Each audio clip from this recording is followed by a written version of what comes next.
আ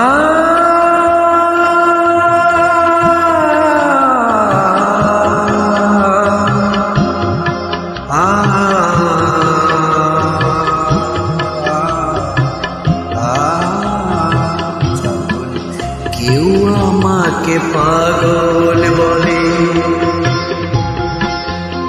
যখন কেউ আমাকে পাগল বলে, তার প্রতিবাদ করি আমি।